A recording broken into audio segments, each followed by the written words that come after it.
Republicans are bringing up a rule for two bills that will be debated on the floor this week. I look forward to that debate.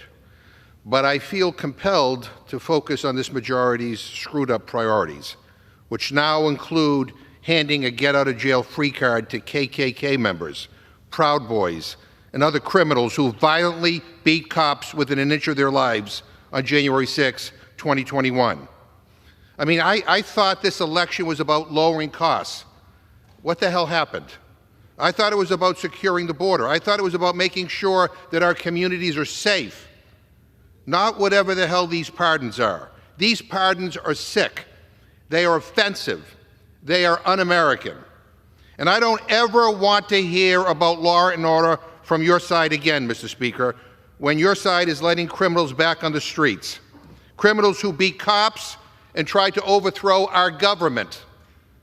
1,500 criminals, including over 600 who were charged with violently assaulting police officers.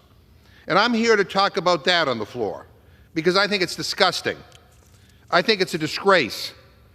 The people Trump let out broke through windows, beat up cops, and desecrated this beautiful symbol of our country. A building, by the way, that terrorists tried to destroy on September 11, 2001. They couldn't get here because they were stopped by the courageous people on board Flight 93. But the crowd that Donald Trump sent here breached the building, and they attacked it in a way that had never been done. It was a horrible, awful thing, what happened that day. I was in this chamber. I was in this room. I was in your chair, Mr. Speaker. I took over for Speaker Pelosi when she was evacuated. I was one of the last people off the floor, and I exited through those doors. And I saw the faces of the rioters smashing windows to try to get at us. They wanted to kill people, kill police, kill us. And I saw the walls they covered with feces. I saw them use flagpoles to beat police officers. I saw the fear in the eyes of my Republican colleagues as they cowered that day.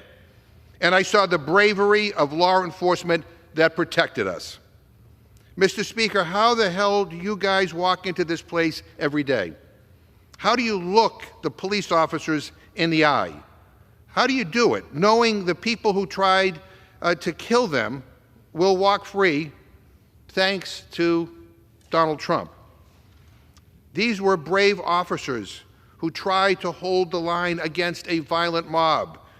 And let me tell you, they were outnumbered and they were overwhelmed because Donald Trump refused to lift a finger to help. The people he sent were not peaceful protesters. They were criminals, violent, angry, vicious people. They beat cops into the ground, leaving them bruised and battered. And now Donald Trump let them out of jail. And now he calls them heroes. He wants to invite them to the White House. We even had colleagues here who went to a DC jail to celebrate their release and complain they weren't being let out fast enough. This is unbelievable. This is an insult to every police officer in this country. It is an insult to the families of the people who died because of what happened, and an insult to the millions of Americans who believe in law and order, democracy, and decency. Trump is abandoning the blue.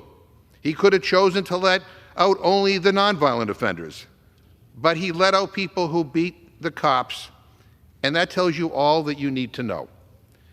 And I think my Republican colleagues owe it to us during this debate, the first time we are debating on the floor since the pardons, to come down and explain themselves. They owe America an explanation, because the people I am talking to think those pardons are shameful and disgusting and wrong. And I'll wait for an answer, and I reserve my time.